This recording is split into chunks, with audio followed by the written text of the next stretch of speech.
up, Hero Stock Nation?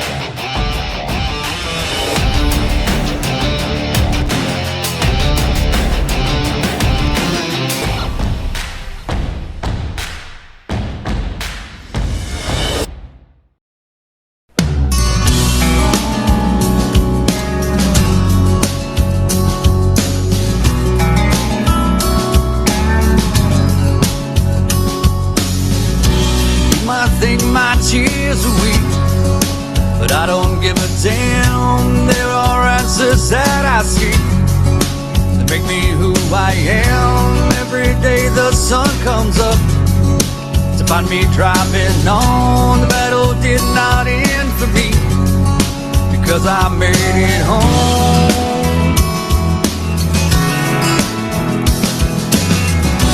There are times my feet are tired and I must find my knees, and I call for resupply. Father, help me please. There are 22 a day that choose not to survive, but I know inside of me something's still alive. In the garden where I lose myself, planting seeds of hope, a new life for myself.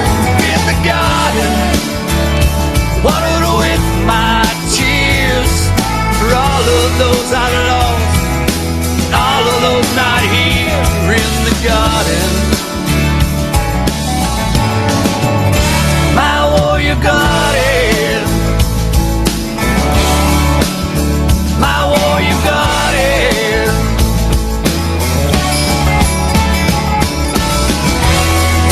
So you can find peace. It just takes some time. When you plant your thoughts of war, it helps to clear your mind.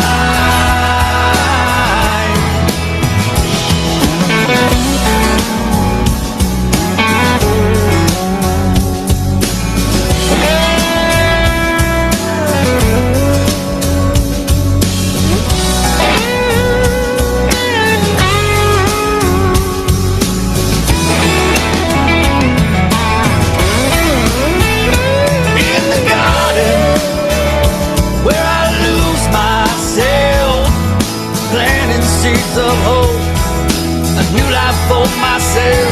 In the garden, watered with my tears, for all of those I lost, and all of those not here. In the garden, my warrior garden, my warrior garden.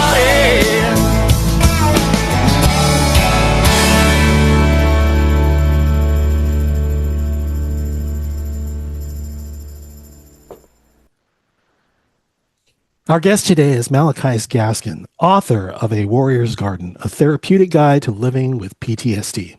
Malachias is the founder of Warfighter Gardens, a nonprofit that uses gardening as a therapeutic tool for veterans and first responders. And he also runs the Warrior's Garden, a family-owned organic farm. Malachias joined the Indiana Army National Guard at just 18 years old, serving both as a combat medic and an infantryman. In 2006, he entered the active army as a combat medic and went on to serve 8 more years, including 28 months deployed to Iraq during the surge in Operation New Dawn. After being medically retired for PTSD, traumatic brain injury, and other service-related injuries, Malachias settled in Columbia, Tennessee, then later in Florida, where he now resides. Today, he continues to serve through advocacy, music, and helping others heal by connecting with the land. Please join me in welcoming Malachias Gaskin. Malachias, my friend, hey, we've done this once before. It's been a while. Yeah. How are you? Not bad. How you doing, buddy? You know, I'm just getting over this cold here, and I got to tell you, I'm stumbling through the words here, and I'm sorry if I kind of messed up. Is there anything you want to add to that intro? So I don't have the farm anymore. Because we moved to Florida, so I had the farm in Tennessee. But other than that, no, everything is like it's great. Like I ended up going to using my GI Bill. I got a bachelor's in psychology. I've tried 3 different times to do a master's program in something, and just working full time and doing that doesn't work. So it's like it's crazy. Like life has just been nuts. And then I was offered this amazing opportunity to take a job in Florida, where I had always promised my wife that I would get her to Florida eventually. She kind of went to Tennessee begrudgingly. And I made her a deal that I would find a way to get her to Florida. And so I did. And now you're there. Yeah. How long have you been out there for? I got here May 19th. The family got here just before Thanksgiving. Wow. Well, there's a lot to cover. I know the garden itself. You had a video that you shot that you shared with us the last time of the music. Yep. But the focus, I am really intrigued. I actually purchased a copy of your book, A Warrior's Garden, and I started to read it not too long ago. I'm up to the 4th chapter, and there's so much in it that I would really like to ask you about and share with our audience. The sections that I started to read about was my story, which was basically your story from you. Right. How music played a role in your healing. Then you talk about the garden, possibly, the garden that you left behind, perhaps, I'm not sure. And the importance of faith. But, let's go ahead and talk about, the beginnings, before you wrote the book. Maybe you can kind of tell us really what you were thinking of before you thought the book, and why the book you thought was needed. So it's funny. It kind of happened on accident. And I was going through a medical retirement board, and I was actually writing music with a buddy.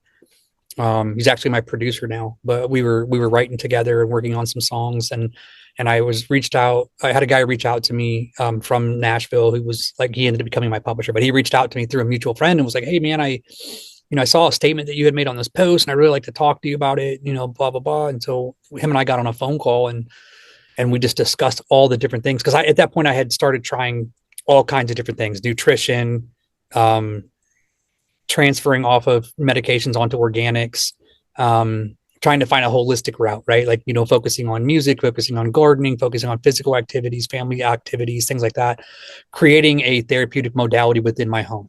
Right. And so it took me to a place where him and I were talking about it. And then we put together this thing, and I said, "Hey, look, I'm in the Army. And so in order to do this, I think we have to probably submit this to PAO." And so I got him the contact information, and they submitted this whole plan to PAO. And so when PAO, which is Public Affairs Office, when they got it, they submitted it to the head Army one, which I don't know if it's DC or wherever. And it took them almost the entire prep time, because we were scripting, we were doing all this stuff. We had booked a studio to go record songs. We were actually going to record the music live as part of the documentary. And literally the week before the documentary they were going to get on the plane and fly down here. They were getting ready to go purchase their tickets.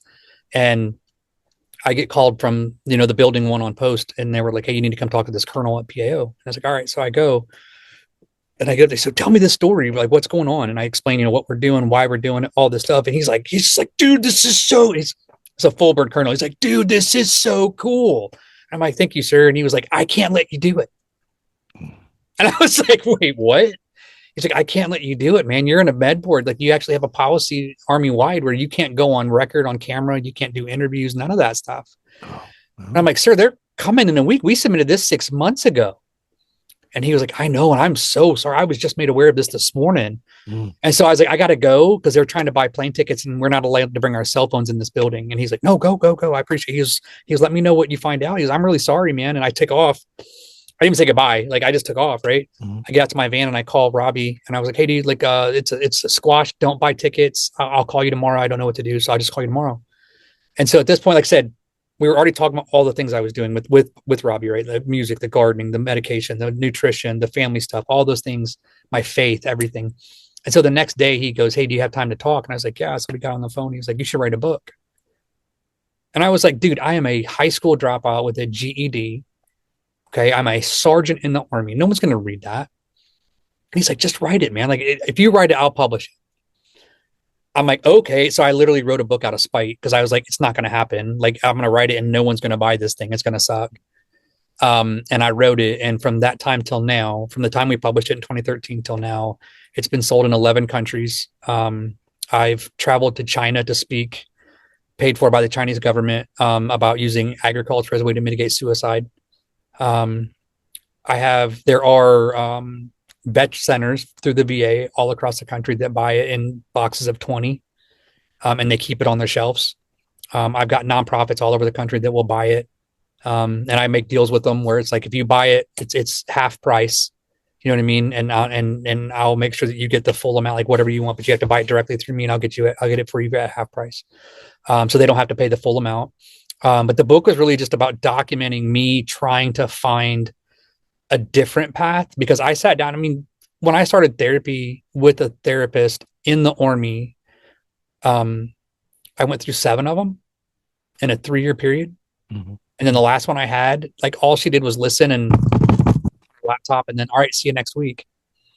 You know what I mean? And it was just like, I didn't get, for me, it didn't get me anywhere. Yeah. You know what I mean? Like, and so I got more out of trying to do things on my own, which created kind of its own modality. You know what I mean? Yeah.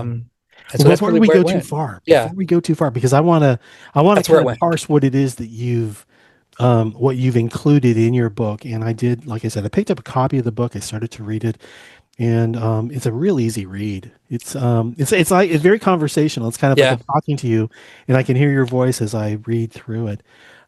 Each chapter.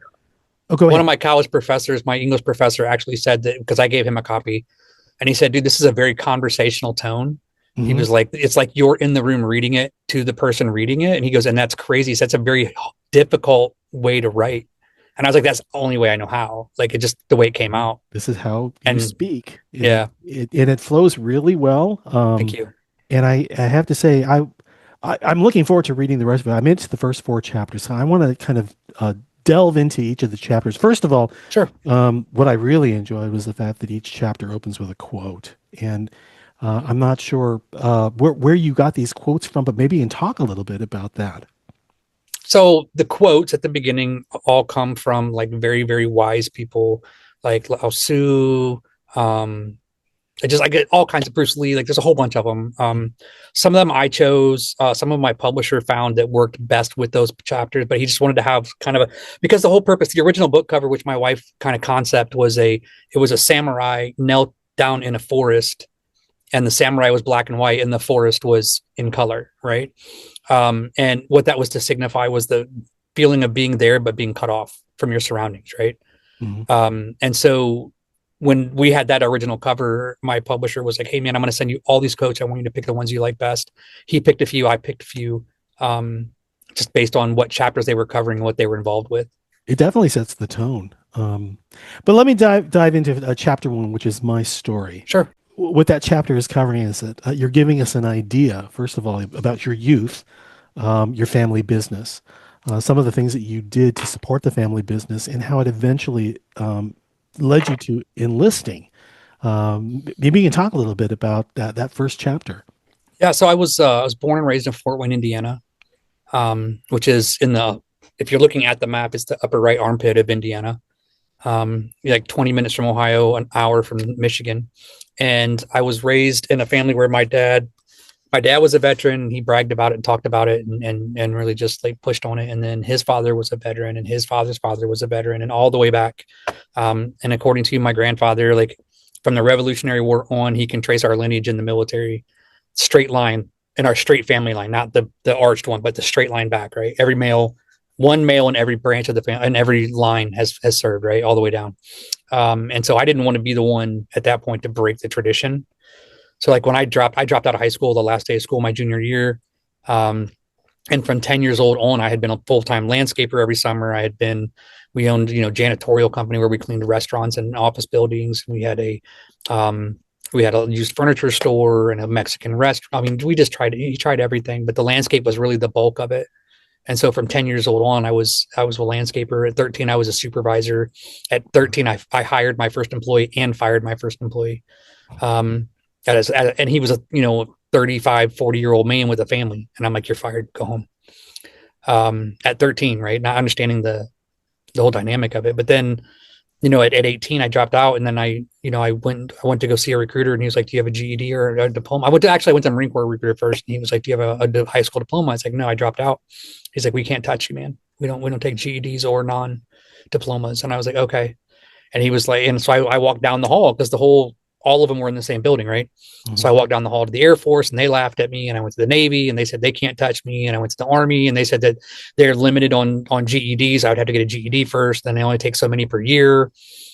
And then I was kind of defeated, and I started to walk out, and because I didn't want to be the first one not to serve, And the Marine Corps guy came out, and my uncle was a career Marine Corps. Like he's an amazing guy. He retired. He was a Vietnam veteran, retired Marine.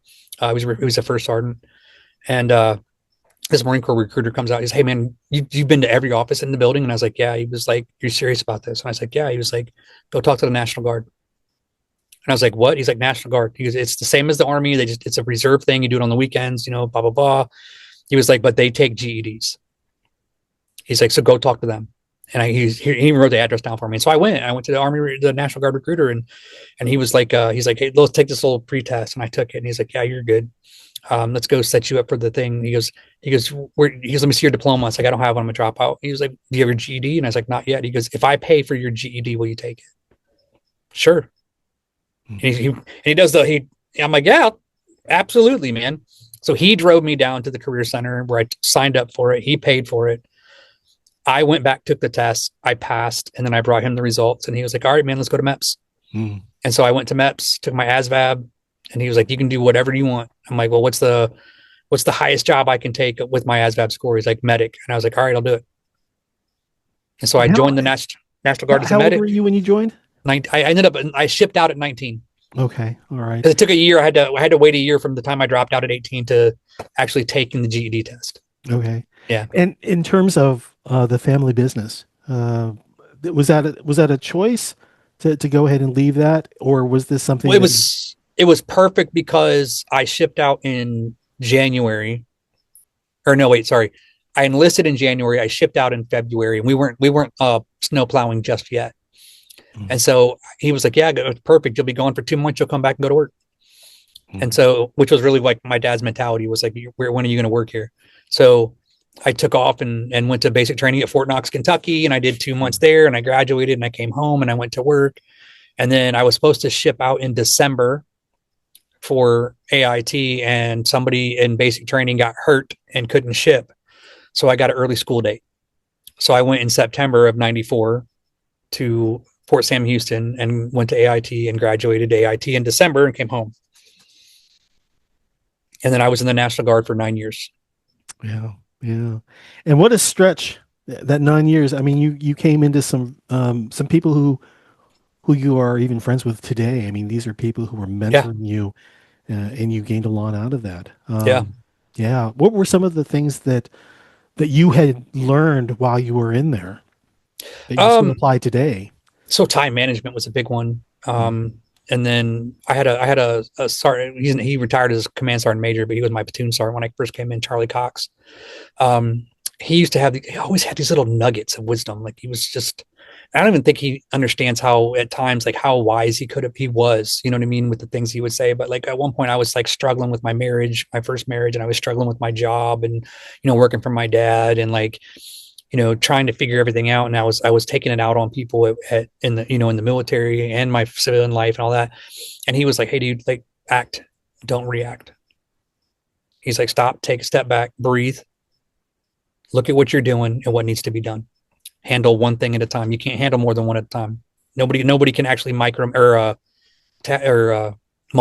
It's not true. Like it's a fallacy. Like the more you divide your attention, the less you're giving your focus to those things." And I was like, "Oh, like that was just the one of them, right?" Like he was just brilliant in the way he would say it, just made it make sense. Like, and I struggle. Even today, I still struggle with that thought process because I still try to, as an infantryman for the longest time, you're taught to react to contact, react to this, react to sniper fire, react to indirect fire. As a soldier, you're taught to do all those things. So it's like hard to not react when it's not a muscle memory. You know what I mean? Because when it's muscle memory, you are acting. It's less of reaction. It's more of action. So, but Charlie was amazing. I had a buddy, Mike, that when I went through my second divorce, and I was struggling with that one really, really bad. He came in, was kicking in my door on a weekly basis, going, "Come on, we're gonna go eat, take a shower, let's go."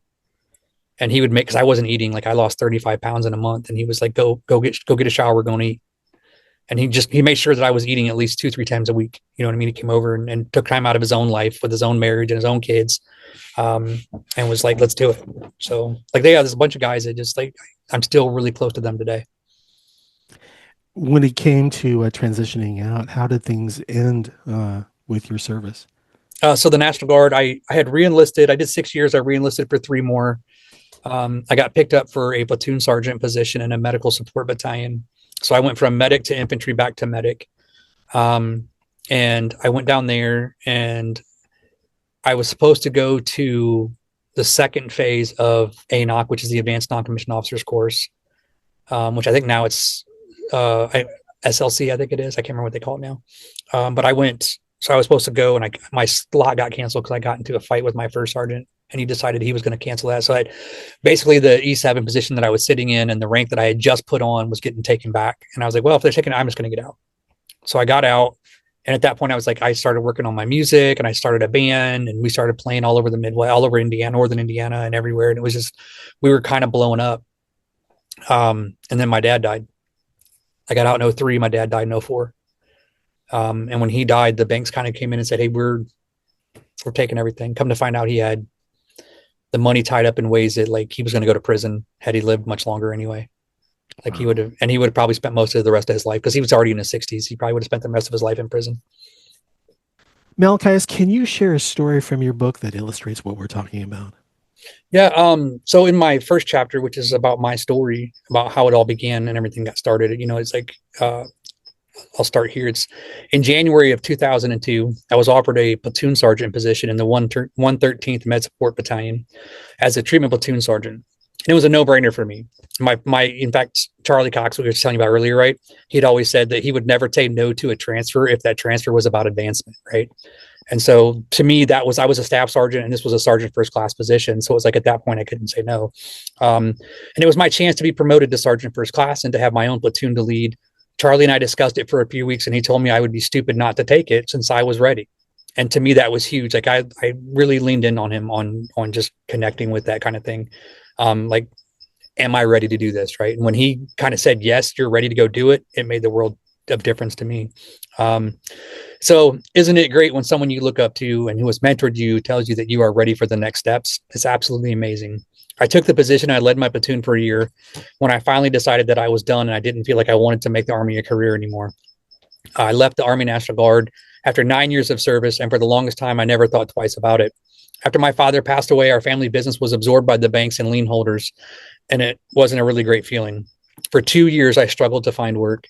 I didn't want to be a landscaper anymore, but landscaping in the Army was all that I knew. I was finally at a crossroads, and my wife, Paige, and I, our 3 children, were living in a single wide trailer with my mother. I was working at a truck stop as a cashier for $6.75 an hour. And mind you, I was accustomed to making $18 to $20 an hour, plus company truck, company credit card, company checkbook, all the things, right? Mm-hmm. My wife and I discussed it. We prayed about it, and we ended up back in the Army active duty as a medic, and I was stationed at Fort Stewart, Georgia. And I was stationed there from April of 2006 to March of 2014. That really illustrates, where your life was at that point in time. And like I had mentioned before, reading this really is like talking with you. And, now for you to go ahead and read that. Thank you so much. And as you close this chapter, and this, it really is, it sets the groundwork, if you will, on some really important decision making that both you and your wife made. Can you talk about how you closed this chapter? Yeah. So we were literally at my mom's house, which was a single wide trailer in a trailer park. It was a 2-bedroom. My kids were staying in one room. We were sleeping on the couch. And I don't even remember how it happened, but my wife did all the paperwork. We ended up on food stamps. We ended up on Medicaid. We were getting all the public assistance. And I was like, so I had one vehicle, which was a Geo tracker, with a leather roof. And I would drive 2 miles down to the gas station where I worked, which was a big, really, really large truck stop. Not large like Buc-ee's or whatever, but it was a large truck stop. And then I would, drive home every day. And I took every shift I could get, first shift, second shift, third shift, didn't matter. I took everything that I could get. and I was paying child support for my oldest. And so when they caught up to that, over 2/3 of my check was gone every week to pay back support and current support. Right. Right. And so at that point, we're living, like I said, we're living on food stamps. We're getting food from food pantries and churches and everything. And I just kind of, I said, as a man and as a husband, I sat there and just kind of like, I'm not providing. Like, what am I doing? You know what I mean? I'm sleeping on the floor in my mom's house. Like I'm bumming $5 from a friend to get a pack of smokes. You know what I mean? Like this is crazy. And so, we sat down and we talked about it. And I went to the store with the last bit of cash I had one week to get some coffee creamer. And this guy just goes, "Hey man, you ever thought about joining the military?" And I looked at him. I was like, "I'm former Army dude. Like I'm good." And this is 04 or 05. Right. And, he gave me his card. And he was, at the time that, they were using civilians and veterans as recruiters because they were needing people so bad because we were in the middle of the war, at the beginning of the onset. And, I went home and showed the card to my wife and she goes, "Well, what do you want to do?" And I'm like, "What?" Like, I was shocked that she was even receptive to it. So we prayed about it and we talked about it. And then I went to the recruiter and said, "What do we got to do?" And so we did. We went through all the steps, went back to MEPS. Everything was good. And then they were like, "You're going to go through warrior transition, which is in New Mexico because you'd been out for so long. So anything 3 years or more, you have to go through a transition program, which is basically a 30-day abridged basic training." Mm-hmm. It's like weapons qual, PT, land nav, like all the main points, right? And so you got done and then you ship out and they give you your order. You get your orders there and you ship out. But yeah, we just, at that point, it was like, I didn't want to cut grass for anybody anymore. I was doing music and I was good at music, but it wasn't paying the bills. You know what I mean? Like I wasn't making a living at it. And I knew with the military, at least with the military, I was getting 3 cots and a hot, 3 hots and a cot. My kids were going to go to school on post. We were going to get housing. We were going to get medical benefits and all that. So at that point, we prayed about it and we realized that's it. Like, this is what we got to do. And I was there 11 months, and I was on a plane to Iraq. And I was in Iraq for 15 months. Came home for 9 months, back on a plane for 13 months, and then came home and then was on orders to go to Afghanistan. And that's when they were like, "Hey, you're going to be medically retired." And they put me through a medical retirement board. What prompted that? So I was scheduled to deploy to Afghanistan with my unit. And at that time I was a medic, but I was with the Army band, as a vocalist. And one of my soldiers and I got into an argument and I turned and punched the door, which was a glass door. And when I hit it, it exploded. And my commander said, "Go sit in my truck." And I was like, he's taking me down. I'm going to go to jail. Like I'm gonna get an Article 15. Like I swear my brain went right. Cause I'm already they're already telling me, cause I don't have an EMT license anymore. Like big armies, like you're getting chaptered, we're kicking you out. And so I punched this door and I was scheduled to deploy. Like all this was happening at once. So he drives me over to the head of behavioral health on post as a civilian psychiatrist, and sat down with her and talked for an hour. And she goes, "Well, I don't know what you want me to do." And I was like, "I don't know what to do. Like I'm about to get kicked out after all these years. I've done all this stuff and I'm going to have nothing, no benefits, nothing, all over the fact that I don't have an EMT license." She goes, "Yeah, but you're not telling me what I need to hear." And I stood up and I go, "You tell me what the F you want to hear, because this is not a game. This is my life." And she goes, "Tell you what, come back on Monday." And I was like, or Friday. This is on Thursday. She goes, "Come back tomorrow. Come back on Friday." She's like, "We'll go over this. I'm gonna take your entire packet. I'm gonna give it to a colleague of mine. And if he says you should be med boarded, I won't question him. You're gonna be med boarded. Otherwise, prepare to chapter." And the chapter would have been in, like, from that day would have been 30 days. I'd have been out. Mm-hmm. And so I went home. I was like, whatever. And I just stormed out. And my commander, we drove back to the unit and he's like trying to calm me down. He's a great dude, but he didn't understand. He'd never been deployed to combat. Like he didn't know like what it's like to do all that. Right. So it's like, at that point he was like, like, just try to calm down and go home and spend time with your family. We'll go back over tomorrow. Mm-hmm. I'm like, "Whatever, sir. Like, whatever. I'm getting chaptered. It's what it is, And I went home and my wife and I talked about it. And then the next morning I get up and I go to work and he was like, "Hey, come on, I'm like, "I don't want to go. I just start my chapter." He's like, "No, we're going to go talk to her." So we get over there and I sit down and she comes in the office and she goes, "Well, so your med board's going to start on Monday." And I go, "Wait, what?" She's like, "Mr. Gaskin, I gave your information to my colleague who I've known for 40 years. And within 10 minutes, he was on the phone with me, cussing me up one side and down the other about why did you ever deploy a second time? You should have never been deployed. When you got flagged, you should have been med boarded. Mhm. because I got flagged for deployment, and then they medicated me and deployed me. And she was just like, so we're going to go ahead and start your med board on Monday. And so, it was what should have been a 8 to 12 month process was 2.5 years, because they were having a hard time finding my National Guard medical records and putting them all together with my active duty records. And it was the only thing that held me up because everything else was finished. And so I called a buddy of mine who was a Sergeant Major Craig Lehman. And I was like, hey, man, I got to find these medical records. And we got on a 3-way phone call with medical retirement board, or with the historical branch of the National Guard in Indiana. And she was just like, where do I send them? And I had them that day. So. Now, I know in your book that you talk about PTSD. Is this what we're talking about right now? Yeah. Yeah. I was medically retired primarily for PTSD, traumatic brain injury, arthritis, bursitis, tendonitis, hearing loss, ringing in the ears, tinnitus, and a couple others like GERD, like heartburn, other stuff like that. In your family, which you also write about during this time. It was an intense time. Yeah.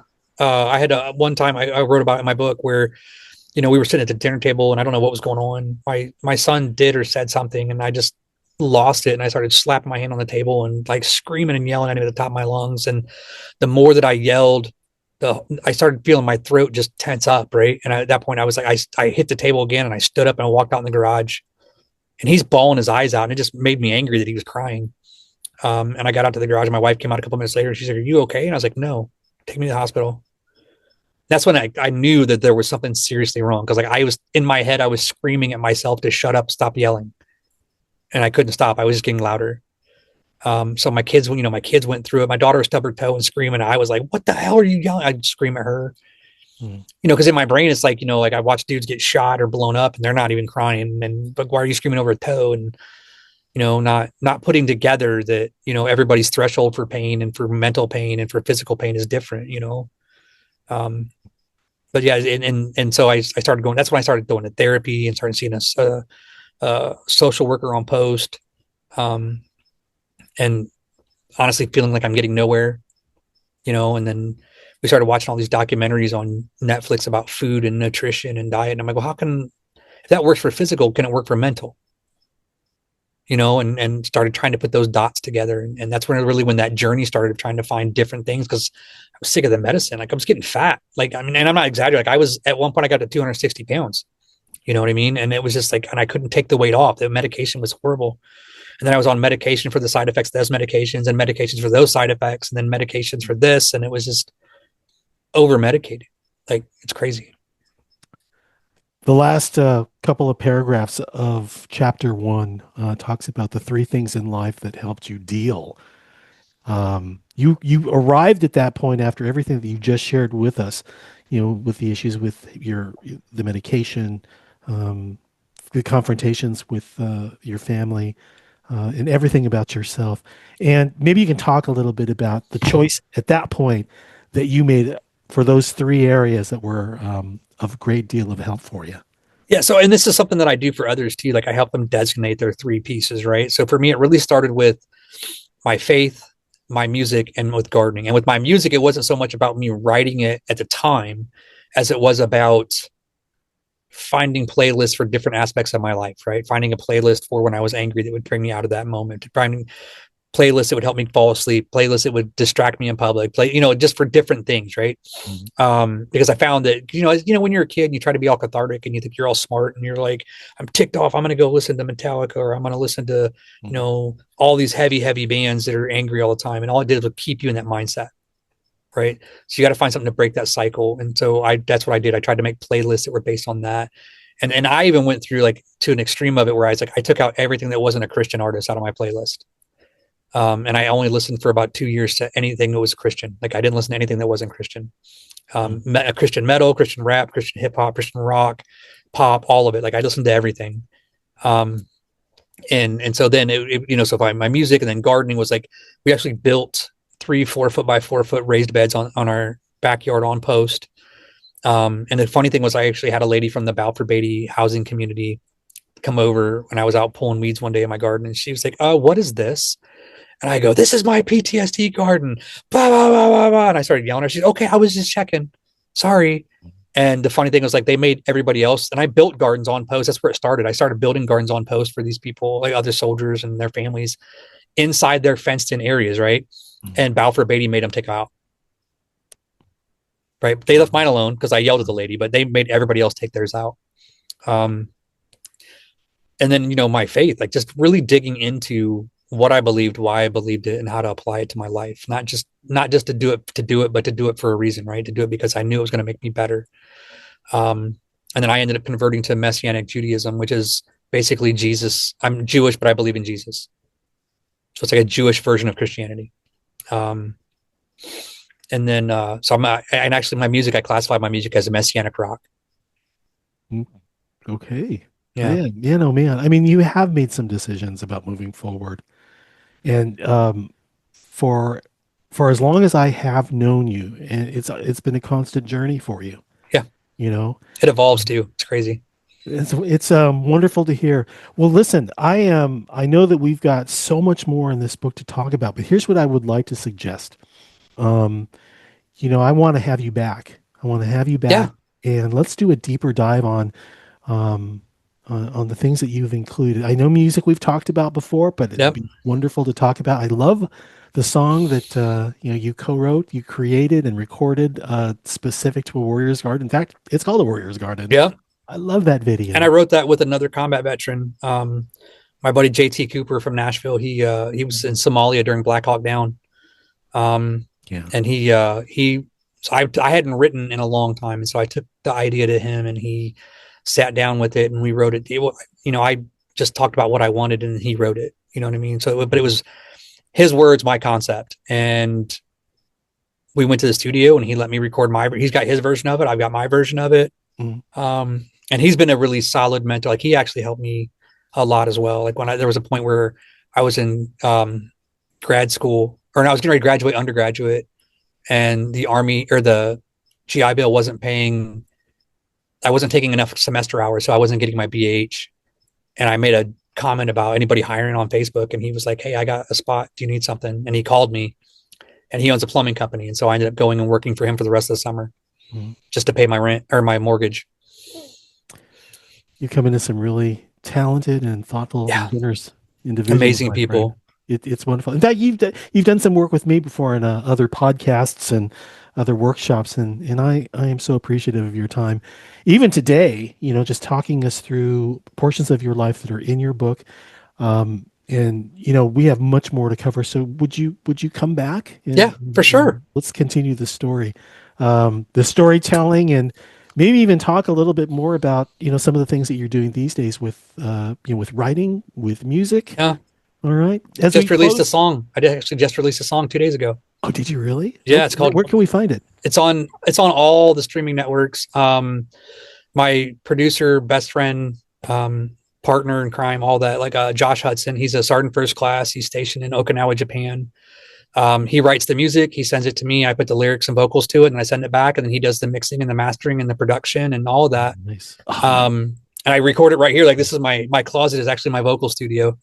Makes it easy, doesn't it? Yeah. And but yeah, he does all that. And so we released a song called Go Time. There's 3 of us on it. It's me on vocals and lyrics. Josh wrote the music, mixed it, mastered it, produced it, and then we have another Army buddy that we served with named Rory Ellis, who did the guitar solo over the bridge. He's unbelievable.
In terms of the book itself, I'm looking at the chapters. We have yet to tackle the garden, Yep. faith, Yep. music, nutrition. You've got a chapter called The Hidden Hero, Mm-hmm. Our Own Worst Enemy, Trait Makers and More, the transition, and some closing thoughts, garden designs as well. There's a lot in this book. Where can we find the book? Any online bookstore. So Barnes and Noble, Books a Million, Amazon.com, Walmart.com, like any of the place where you can buy a book online, it's Mhm. available. You can get the Kindle version on Amazon. It is, so I actually had Michelle Rothgib, who is she is like the known person, like who started the whole PTSD holistic therapy journeys. She was one of the first people ever to do it.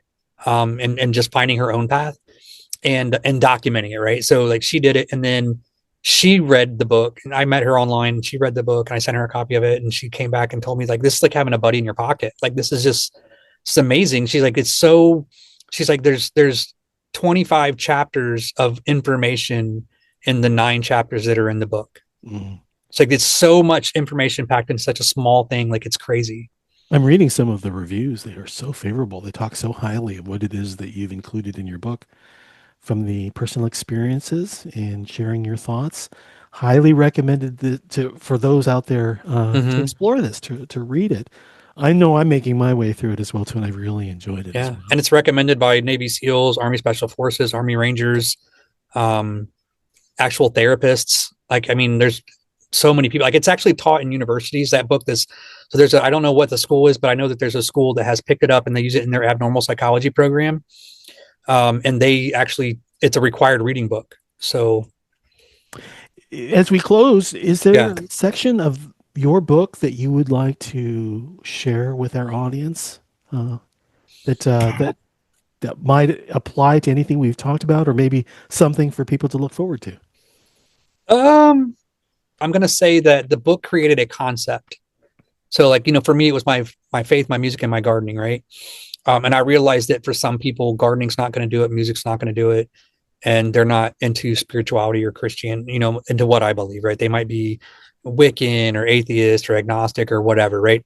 And so the book sparked, after I applied it to my own life for so long, it kind of sparked this concept of, instead of being faith, music, gardening, it was spiritual, creative, physical, right? So finding the 3 outlets, right? And the spiritual connection being that if you don't have a faith in any kind of higher power, that it's based on what is something that you connected that's bigger than you. Community, whatever it is, right? Nature, whatever, right? So find that spiritual connection, and that's your pinnacle, that's your focus. And then you have a creative aspect. Everybody does something that they like to do that they're creative at. It's a mental task, right? And everybody has a physical task that if I came over and kicked in your door and you didn't shoot me, you would go, what do you want? Like, let's go do this. And that thing would be the thing that would always get you to leave the house, right? Whether that's gardening, whether it's going for a run, whether it's going to the gym, whether it's sailing or fishing or hiking or whatever it is, right? Like there's a physical task that you enjoy that you would go do. And then finding out how to combine those 3 things, right? So now you've got your 3, right? You've got spiritual, creative, physical, and then you put the 2 together, you put the 2 together, and you put the 2 together, right? So that's 6 different things that you can do. And then you can do all 3 at once, right? So you can find a way to incorporate all 3. So now you have 7 different coping tasks that you can do. So 7 days a week, right? So I take people, get a deck of cards, ace through 7, and then you write what it is: faith, music, or whatever. For me, it was faith, music, gardening, and then faith with music, faith with gardening, gardening with music, and then all 3 together, right? Shuffle your little 7-card deck. That's your week. You flip those cards out. That's your week. And so every day you take 10 to 15 minutes to focus specifically on integrating a coping mechanism or coping plan into your daily routine. So that way, when the time comes, it's now muscle memory. You can pick from any of them. Got to have you back, my friend. This Appreciate is a it. fascinating topic for sure.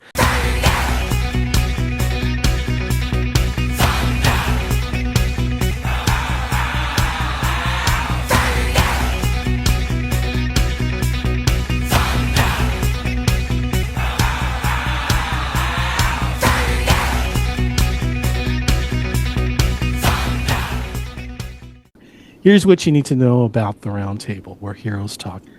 It centers on authentic conversation with veterans, first responders, and supporters of the Hero Stock mission. Now, each week we share inspiring stories and open, honest discussions exploring a wide range of engaging and thought-provoking topics.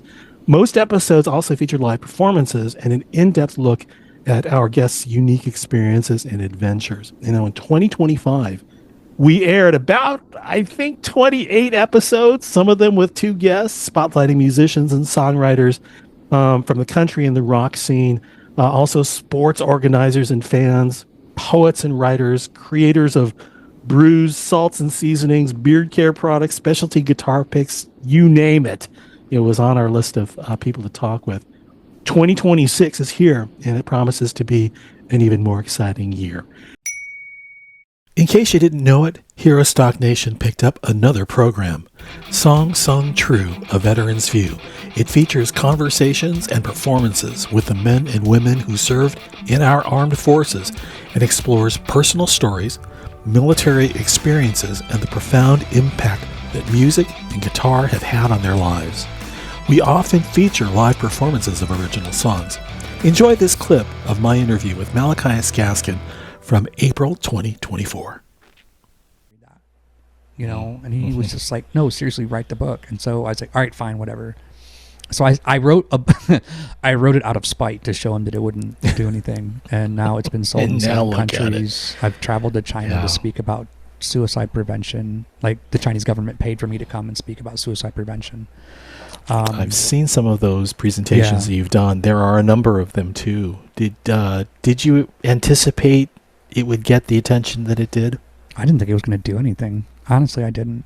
But it opened up the doors where I get to speak in front of other veterans and talk about my story and kind of let them, because a lot of times we feel isolated because we isolate ourselves, right? And so then we feel isolated, and then we're like, oh my God, someone else has the same experience as me. That's crazy. Thank you for sharing that. We need to have you come back because there's more to that story, that book. It goes much deeper than this, but I don't want to forget about this last song that you've got planned for us. And I've got it written here somewhere.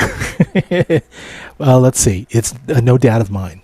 And I remember you sharing, the background on that song with me, and I found it to be quite moving. And I have to tell you, this is a later release, right? This is something that's just recently come out, or getting ready to release. So this is, So what would you like to share with us about that song, No Doubt of Mine? Well, I wrote this while I was actually in the G4B program. Week 2, I had all my teeth pulled and had implants installed, and ended up with, like, I have all new shiny perfect teeth, right? But as I'm sitting home 3 days after surgery, this song just jumped in my head. And so I had to go, I went in the other room. I had just gotten my interface in the mail. So I got everything plugged in, and I wrote the lyrics in like probably 15, 20 minutes. And then I just sat down and started strumming, trying to find the pattern I wanted and all that stuff. Like, I always write backwards. I come up with the lyrics and I'm like, I don't know what I want it to sound like. I got to figure out a melody. And so I did that. I came up with it and I recorded it 3 days post-surgery wearing temporary dentures. And so I recorded it and sent it to my buddy Josh, who I wrote the song Grind and the song Freedom with. And he was like, I want to be a part of this one. And I was like, okay, I need a track for it because that's all I've got. I can't play drums. I can't play any. And so it sounds like I got chief in it, you know what I mean, on the demo version. So Josh created the backing track with guitar, bass, drums, keys, all of it. And I'm going to the studio this coming Sunday on the 14th to put down the professional vocals, get them to him so he can master and mix it and finish it. And then it's a Christian country song. It is a true story. It's the first song that I've written this way, but I wrote it during the program. Is that I found out at 13 years old that I was adopted by my mother. My father was my father, but my mom had adopted me. And my dad was just like, when I told him I wanted to learn to play guitar at 12 years old, he looked at me and said, no, son, mine's going to be the FAGGOT, right? And I was just like, Dad, whoa, dude, this is the 80s. We don't say that. Like, that's what we call dumb people. We don't say that like that, And he was just like, no, it's not happening. And so at that point, like, nothing was ever good enough. Like, from 10 years old until he passed away. I wasn't his son anymore. I was an employee.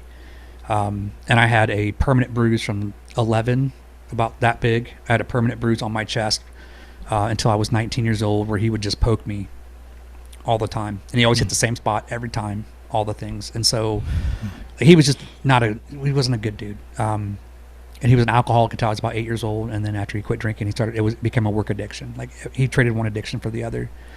My birth mother, I finally met her at the age of 18, and I have absolutely zero use for her as a person, as a human, as a life on this planet. I have zero use for her. I wish her the best in her life, but she's not involved in anything anywhere I do because of who she is as a person. And I tried. I gave her multiple.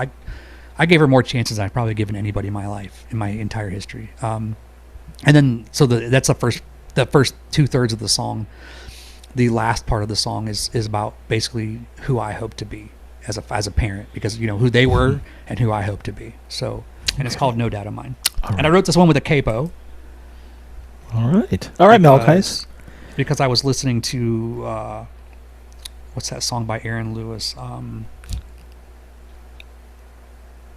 don't remember now, but yeah, he used a capo, and so I was like, I'm going to use a capo. All right, sir. All right, No Doubt of Mine. No Doubt of Mine.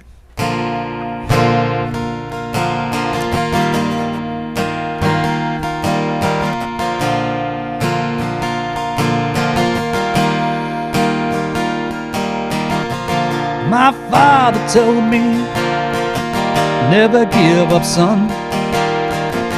Give it all you got. Take your shot and run. Life won't be easy if you wanna be the one. Keep your head down and keep on running for that finish line. But that was just a dream. That was no dad of mine. Nothing that I did was good enough, and it wouldn't make the time. I did the best that I could, and he made it feel like a crime.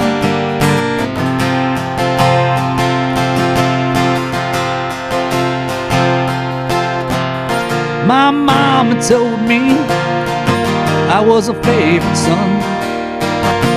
I could do no wrong. Life was full of fun. Girls will be lining up, and you'll be the one. Keep your head down and keep on running for that finish line. But that was just a dream. That was no mom of mine. Nothing that I did was good enough, and she wouldn't make the time. I did the best that I could, and she made it feel like a crime.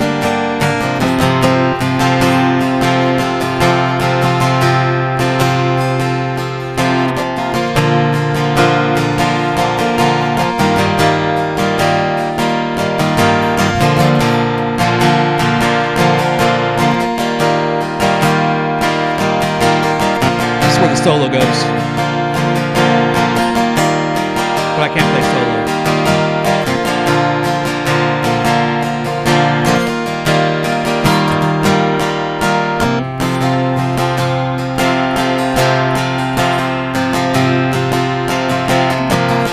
I told my children, never give up. You only get one chance at life, so give it all you got. I'll be here if you fall to dust you off. Get a steady stance and take aim and give it your best shot.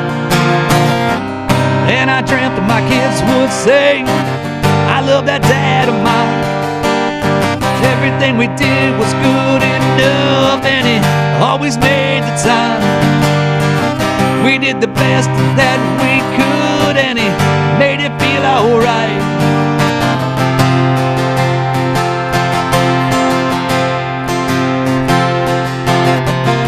But the truth of the story is, I'm not the perfect dad. I did the best that I could to give them all I had.